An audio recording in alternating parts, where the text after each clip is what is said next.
Good afternoon, everybody.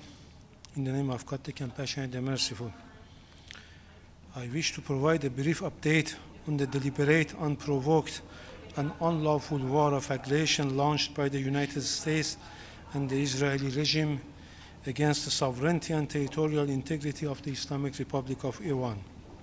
Today marks the 7th consecutive day of this large-scale military aggression, which began on 28 February.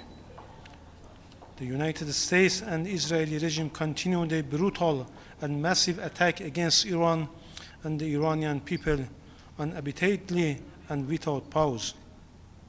These attacks are indiscriminate. They deliberately target civilians and civilian infrastructure across my country.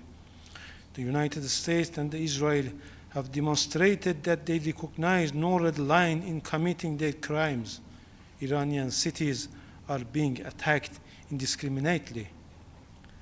Densely populated residential area and critical civilian infrastructure are deliberately targeted. These acts constitute clear war crimes and crime against humanity. Yesterday, the United States Secretary of War openly admitted that the United States is using 500, 1,000, and 2,000 pounds bomb with massive destructive power against Iranian cities. They are dropping 2,000-pound bomb in densely populated civilian areas. Their intention is clear: to terrorize civilians, massacre innocent people, and cause maximum destruction and suffering. Their claims that they have targeted only military objectives is a lie and baseless. The facts on the ground prove otherwise. Despite our repeated communication to the Security Council calling for an immediate halt to this criminal war, the Council has remained silent. It has chosen to turn a blind eye to these grave violations, despite its primary responsibility under the Charter of the United Nations to maintain international peace and security. According to the latest report of the Iranian Red Crescent Society, at least 1,332 civilians, including women and children, have lost their lives so far. Thousands more have been injured, and the number continues to rise. Airports, schools, hospitals, healthcare centers, residential buildings, sport facilities, mosques, diplomatic police headquarters, and other civilian infrastructure have been deliberately targeted and destroyed. On the first day of aggression, a girls' elementary school in Minab in southern Iran was struck. 175 schoolgirls were martyred in that attack. More than half of the victims could only be identified through DNA testing. So far, more than 180 Iranian children across the country have lost their lives as a result of this criminal war waged by the United States and the Israeli regime. Many more have been also injured. More than 20 schools have been damaged. Hospitals, Red Crescent facilities, and emergency response centers have also been repeatedly targeted. Till now, 13 healthcare facilities have been attacked. Yesterday, several civilian sports and recreational facilities in Tehran and other cities were deliberately targeted. The Azadi Stadium and large parts of the Azadi Sport Complex were destroyed. The Be'esat Sport Complex and the National Judo Team training camp were also heavily damaged. Israeli missile strike further hit several municipal recreational facilities in southern Tehran, including the Azadegan Water Park, a stadium, and a sports hall. The municipality building also struck. In another attack, a sport hall in Lamard, Fars province, was bombed with female volleyball players were training inside. More than 18 female athletes were martyred and around 100 others were injured. Many Iranian athletes, including internationally recognized competitors in wrestling, judo, and taekwondo, have been martyred in those attacks.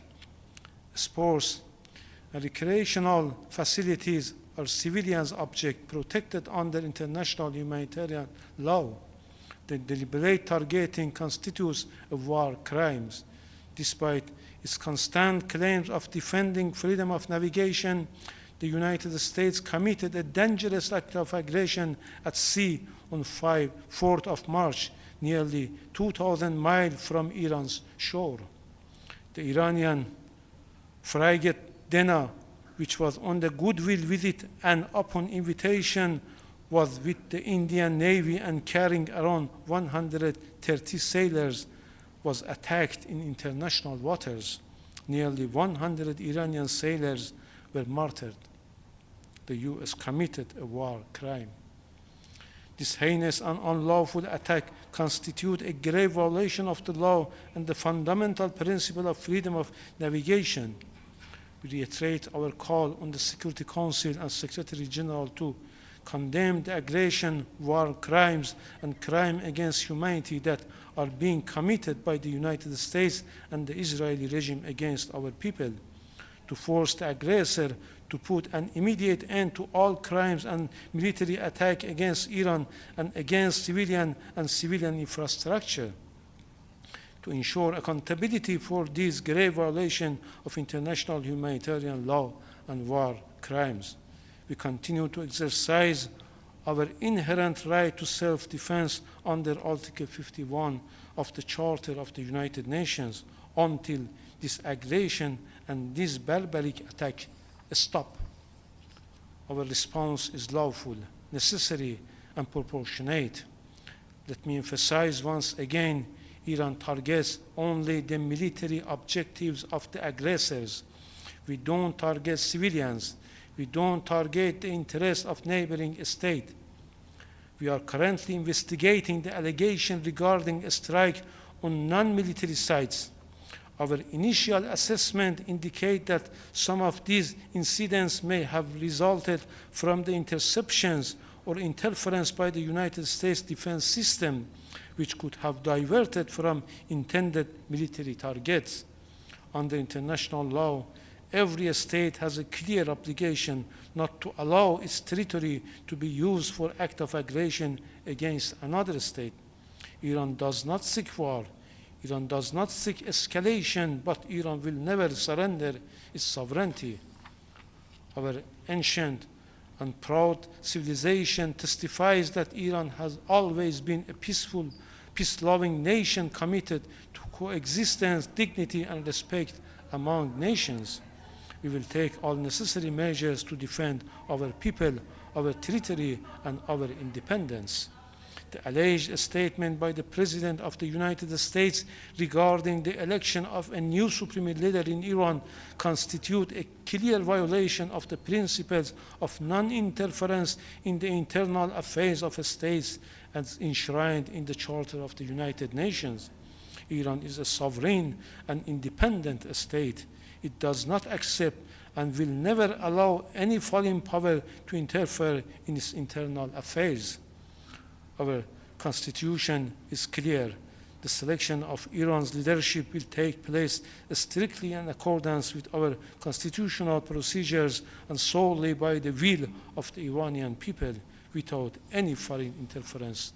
We call on all member states to condemn this aggression, war crimes, and take urgent action to stop this criminal war against the Iranian people, a war that poses a serious threat to regional and international peace and security.